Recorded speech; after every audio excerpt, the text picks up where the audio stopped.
Hi అండి, welcome to my channel trending cutie కన్ను 77. నేను ఈరోజు ఎంతో రుచికరమైన కొబ్బరి పాయసం రెడీ చేశాను. ఇది చాలా బాగుంటుంది. సో ఇది మనం చేసుకోవడం కూడా చాలా ఈజీ. దీనికి మనం మామూలు గేదె పాలు అవసరం లేదండి. దీనికి ఒక కొబ్బరి పాలు ఉంటే సరిపోతుంది. ఇది చాలా టేస్టీగా ఉంటుంది, హెల్దీ కూడా. ఇది ఎలా చేయాలి, ఏంటి ప్రాసెస్ అనేది నేను వీడియోలో చెప్తాను, స్కిప్ చేయకుండా చూడండి. కొబ్బరి పాల పరమాన్నానికి ముందుగా పెసరపప్పు, ఒక గ్లాసు బియ్యం, 1.5 కప్పు వేసుకొని ఇలా ఒక 1 అవర్ లేదా హాఫ్ అన్ అవర్ నానబెట్టుకోవాలి. దీనికి ఒక కొబ్బరికాయ మొత్తం పగలగొట్టి ఇలా తీసుకొని వీటిని చిన్న చిన్న పీసెస్గా కట్ చేసి మిక్సీ జార్లో వేసేసి మనం గ్రైండ్ చేసుకోవాలి. పాలను తీసుకోవడానికి కొబ్బరిని ఇలా ముక్కలుగా కట్ చేసుకొని మనము ఇందులో ఒక గ్లాస్ వాటర్ వేసేసుకొని గ్రైండ్ చేసుకోవాలి. దీని నుండి కొబ్బరి పాలు తీసుకోవాలి. నేనైతే ఈ గ్లాస్తో ఒక గ్లాస్ వాటర్ పోస్తున్నాను. ఇలా నేను కొబ్బరిని వాటర్ వేసేసి గ్రైండ్ చేసుకున్న తర్వాత ఇలా వడగట్టేసుకోవాలి.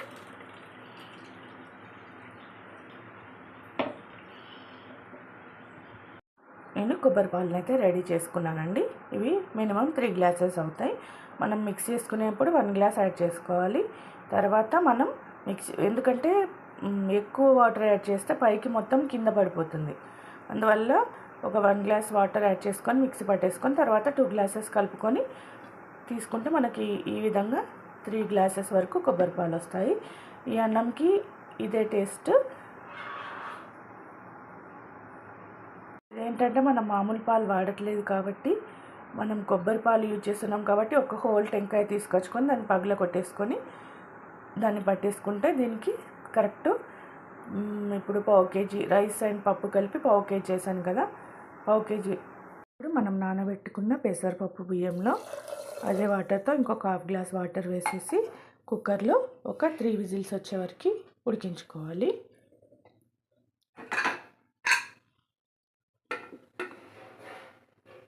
కుక్కర్ అనేది స్టవ్ మీద పెట్టేసుకున్నానండి. ఒక 3 విజిల్స్ వచ్చే వరకు దీన్ని ఉడకనివ్వాలి. సో ఈ కొబ్బరి పాల స్వీట్కి మనకి కొబ్బరి పాలతో పాటు బెల్లం, 1 కప్పు తరిగిన బెల్లం, అలాగే కాజు, కిస్మిస్, ఇవి 2 డ్రై ఫ్రూట్స్ అయితే సరిపోతాయండి. ఇంకా మీరు ఎక్కువ కావాలంటే వేసుకోవచ్చు. ఇప్పుడు మనం స్టవ్ ఆన్ చేసేసుకొని కడాయి పెట్టేసుకొని ఒక గరిట నెయ్యి వేసుకొని డ్రై ఫ్రూట్స్ అనేది ఫ్రై చేసుకోవాలండి. ఈ గరిటెతో సరిగా రాలేదు, అందుకే 2 తీసుకున్నాను.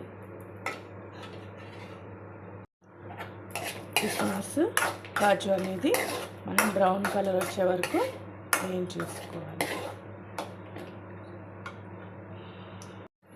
డ్రై ఫ్రూట్స్ అనేటివి బాగా ఫ్రై అయిపోయాయండి. ఇప్పుడు ఇవి తీసి పక్కన పెట్టేసుకోవాలి. అన్నం అనేది మెత్తగా అయిపోయిందండి. ఇప్పుడు ఇందులోనే మనం బెల్లం యాడ్ చేసుకోవాలి. ఇప్పుడు బెల్లం యాడ్ చేసి ఇంకొద్దిసేపు ఈ బెల్లం అంతా కరిగేదాకా మనం స్టవ్ వెలిగించి దీన్ని ఉడకనివ్వాలి. బెల్లము అన్నం 2 కలిసిపోయాక మనం కొబ్బరి పాలు యాడ్ చేసుకోవాలి. బెల్లం అనేది బాగా కరిగిపోయిందండి. ఇప్పుడు కొబ్బరి పాలు యాడ్ చేసేసుకోవాలి.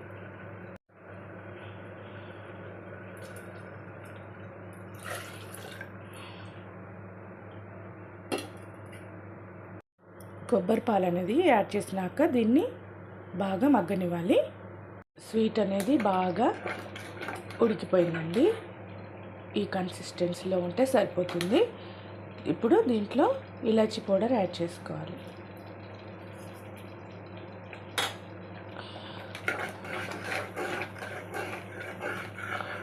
యాడ్ చేసి మనం స్టవ్ ఆఫ్ చేసుకోవాలి. తర్వాత ఇది వేరే బౌల్లోకి మార్చుకోవాలి. ఎందుకంటే మనకి ఇది అల్యూమినియం కాబట్టి అల్యూమినియంలో ఎప్పుడైనా మనం కుక్ చేసుకున్నప్పుడు అందులోనే స్టోర్ చేసి ఉంచకూడదు, అది హెల్త్కి మంచిది కాదు. కాబట్టి నేను వేరే కంటైనర్లోకి షిఫ్ట్ చేసుకున్న తర్వాత డ్రై ఫ్రూట్స్ అనేది యాడ్ చేస్తాను. ఇప్పుడు వేరే స్టీల్ బౌల్లోకి షిఫ్ట్ చేసుకున్నాక ఇంతకుముందు మనం డ్రై ఫ్రూట్స్ ఫ్రై చేసి పెట్టుకున్నాం కదండి, ఆ నెయ్యి కూడా నేను అందులోనే డ్రై ఫ్రూట్స్లోనే కలిపేశాను. అది ఇందులో మనం పైన గార్నిష్ చేసుకుంటే వేడి వేడి కొబ్బరి పాల పాయసం రెడీ అయిపోయింది. సో ఇది చాలా టేస్టీ అండ్ హెల్దీ అండి, ఎందుకంటే మనం ఇందులో షుగర్ యాడ్ చేయలేదు, బెల్లం తీసుకున్నాము. కొబ్బరి పాలు అనేటివి హెల్త్కి కూడా చాలా మంచిది కాబట్టి ఇది పిల్లలు కూడా ఇష్టంగా తింటారు. Okay, thank you for watching.